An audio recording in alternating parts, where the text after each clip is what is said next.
Hi friends, நம்ம இன்றைக்கி என்ன ஸ்பெஷல் பார்க்க போகிறோம்னா முருங்கை கீரை தண்ணீர் சாறு. இது வயிற்று புண்ணு உடனே ஆற்றும், வாய் புண்ணையும் உடனே ஆற்றும். இதுக்கு தேவையானது ஃபஸ்ட்டு எண்ணெயில் கடுகு பொரிஞ்சதுக்கப்புறம் பெருஞ்சீரகையும் பூண்டையும் நசுக்கி அந்த எண்ணெயில் பொரித்து எடுத்துக்கோங்க.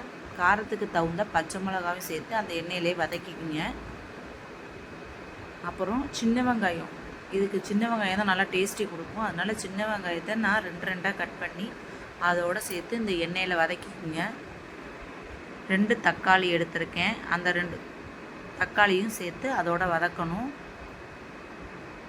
நல்லா வதங்கிட்டு இருக்கும் போது தேவையான அளவு உப்பு, தேவையான அளவு மஞ்சத்தூள் சேர்த்து நல்லா இதை வதக்கிக்குங்க. வதக்கிக்கிட்டு அரிசி களைஞ்ச தண்ணியை எடுத்துக்கணும். அந்த அரிசி களைஞ்ச தண்ணியை வச்சு தான் இந்த தண்ணி சாறு செய்ய முடியும். அதனால் அரிசி களைஞ்ச தண்ணியை நல்லா எடுத்து வச்சுக்குங்க. அதை இந்த வதங்கினதோடு சேர்த்து நல்லா கொதிக்க விடணும்.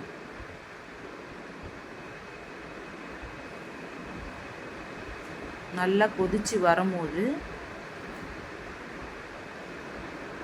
நம்ம அதோட எடுத்து உருவி வச்சுருந்த கீரையை அதோடு சேர்த்து நல்லா கொதிக்க விடணும். இது கொதித்ததுக்கப்புறம் தேவையான அளவு தேங்காய் பாலாகவும் எடுத்துக்கலாம், இல்லை தேங்காவை நல்லா நைஸாக அரைச்சி அதோடையும் சேர்த்துக்கலாம். இதை நான் ஃபஸ்ட்டு கொதிக்க விட்டுக்கிறேன். கொதிக்க விட்ட பிறகு தேங்காவை நான் அரைச்சி இதோட சேர்த்துக்கிறேன். இதோட சேர்த்துக்கிட்டிங்கன்னா நம்மளுக்கு தேவையான முருங்கை இலை தண்ணிச்சாறு ரெடி ஆயிரும். இது வயிற்று புண்ணு, வாய் புண்ணு எல்லாத்துக்குமே இது உடனே குணமாகும். இதை வாரத்தில் ஒரு நாளாச்சும் வீட்டில் பிள்ளைங்களுக்கு செஞ்சு கொடுங்க.